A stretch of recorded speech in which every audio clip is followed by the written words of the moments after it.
गणपती घरी आले की आपल्याला गणपतीच्या आवडीचे मऊ लुसलुशीत अगदी लोण्यासारखे होटाने तुटतील असे मोदक बनवण्याची फार इच्छा असते. पण कधी कधी काय होतं, उकड बिघडते. मोदक करताना उकड व्यवस्थित झाली नाही तर मोदकांना चिरा जातात, कळ्या पाडता येत नाही, किंवा साच्याने जरी आपण मोदक बनवणार असाल तरी ते खूप जाड होतात, त्यामध्ये पीठ खूप होतं आणि सारणाचं प्रमाण जे असतं ते खूप कमी होतं. तर आज आपण अगदी परफेक्ट असे उकडीचे मोदक कसे बनवायचे हळदीच्या पानावरचे, ती रेसिपी बघणार आहे. तर चला पटकन रेसिपीकडे वळूया. सगळ्यात पहिलं आपण इथे साहित्य बघूया. मोदकासाठी काय काय लागणार आहे. 2 नारळ घेतलेले, सुरीने काप करून घेतलेले, खसखस, 1 वाटी गूळ किसून घेतलेला आहे, ड्रायफ्रूट घेतलेले, विलायची पावडर घेतलेली. मिक्सरलाच आपण खोबरं बारीक करून घेणार आहे. तुम्हाला जर टाईम असेल तर तुम्ही खवून घेतला नारळ तरी चालेल, पण आपण इथे मिक्सरलाच बारीक करून घेणार आहे. पटकन होतं आणि अगदी खवल्यासारखाच याचा कीससुद्धा पडतो. तर याच पद्धतीने आपण इथे मिक्सरला बारीक करून घेतलेले बघू शकता. एकदम मोकळं सुटसुटीत झालेले आणि चांगले व्यवस्थित बारीक झालेले. कढईमध्ये आपल्याला तूप घालून खसखस आणि ड्रायफ्रूट आपल्याला तुपामध्ये चांगलं भाजून घ्यायचं आणि त्यानंतर नारळाचा जो आपण किस करून घेतलेला आहे मिक्सरला, तो यामध्ये घालायचा. आता एकदम मोकळा सुटसुटीत किस होईपर्यंत आपल्याला हा चांगला तुपावरती भाजून घ्यायचा. त्यामुळे काय होतं, सारण जास्त ओलं होत नाही आणि मोदकामध्ये व्यवस्थित ते बसलं जातं. मोदक उकडल्याच्या नंतर त्याला जास्त पाणी सुटत नाही. तर बघू शकता सारण चांगलं मोकळं सुटसुटीत झालेलं आहे. त्यानंतर आपल्याला इथे गूळ घालून घ्यायचा. आता गुळाचं प्रमाण इथे कसं घालायचं आहे, तर तुमचं सारण खोबऱ्याचा किस जितका असेल त्याच्या अर्धा पट आपल्याला इथे गूळ घालायचा. म्हणजे 2 वाट्या जर खोबऱ्याचा किस असेल तर 1 वाटी गूळ घालायचा. त्यानंतर चवीप्रमाणे थोडंसं मीठ घालायचं आहे आणि विलायची पावडर यामध्ये घालून सारण आपल्याला चांगलं घट्ट होईपर्यंत इथे परतून घ्यायचं. त्यानंतर आपल्याला एका ताटामध्ये सारण काढून घ्यायचं आणि पूर्ण थंड करायला इथे ठेवायचं. सारण मोदक बनवताना सारण पूर्ण थंडगार झालं पाहिजे, म्हणून आपल्याला सारण इथे आपण पहिलं बनवून घेतलेलं आहे.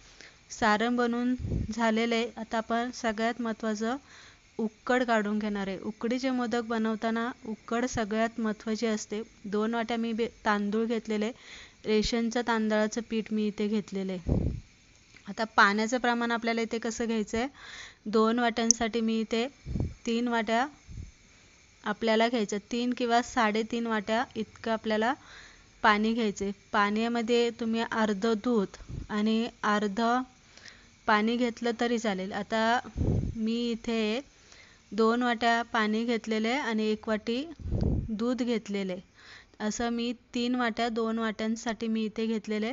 पीठ घेताना जास्त दाबून गच्च भरून वाटी अजिबात घ्यायची नाही, तर हलक्याच हाताने आपल्याला वाटी पिठाची भरून घ्यायची, म्हणजे प्रमाण आपलं चुकत नाही. पाण्याला उकळी आली की आपल्याला तांदळाचं पीठ घालून व्यवस्थित उकडमध्ये हलवून घ्यायचं आणि वरनं झाकण ठेवायचं. खाली गॅस बारीक ठेवायचा आहे आणि बारीक गॅसवरती 5 मिनटं झाकून तसंच ठेवायचं.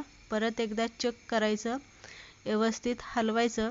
इथे आपल्याला गॅस बंद करायचा आणि परत थोडंसं झाकून ठेवायचं. म्हणजे असं 2 वेळा आपल्याला उकड हलवून झाकून ठेवायची. तिसऱ्या वेळेस काय करायचं आहे, उकड आपल्याला मोठ्या परातीत काढून घ्यायची. तांब्याने उकड आपल्याला चांगली रगडून फोडून घ्यायची.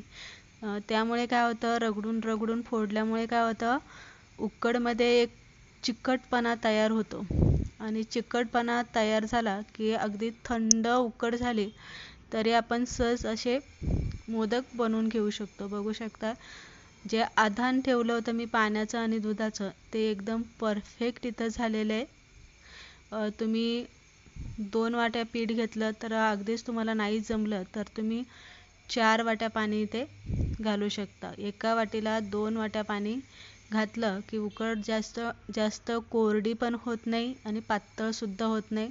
अगदी या पद्धतीने उकड होते. तर उकड इथे चांगली हाताने आता मळून घ्यायची. हाताने सुद्धा मळताना रगडून रगडून आपल्याला चांगली अशी मळून घ्यायची. वरून हाताने तिला चांगली अशी ठेचून घ्यायची आणि उकड गरम असतानाच आपल्याला चांगली मळून घ्यायची, म्हणजे तिच्यामध्ये एक चिकटपणा तयार होतो. उकड मळून झालेली आहे. आता आपण पुढची मोदकाची तयारी करणार आहे.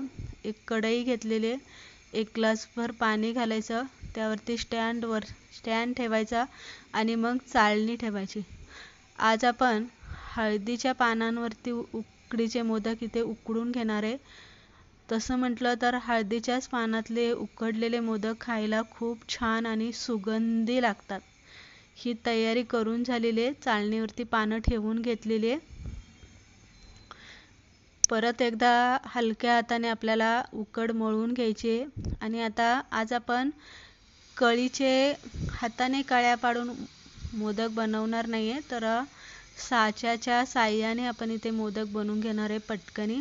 आता काय करायचं आहे, साच्यामध्ये जेव्हा आपण उकड घालतो तेव्हा एक गोळा बनवायचा आणि साच्यामध्ये घालायचं. कडाने असं दाबत दाबत दाबत दाबत आपल्याला मध्ये असा एक खोल भाग तयार करायचा. आणि जितकं तुम्हाला उकडीचे पीठ पातळ पाहिजे तितकं तुम्ही दाबून दाबून एक्स्ट्राचं पीठ तुम्ही साच्यातून बाहेर असं कडेने काढून घेऊ शकता.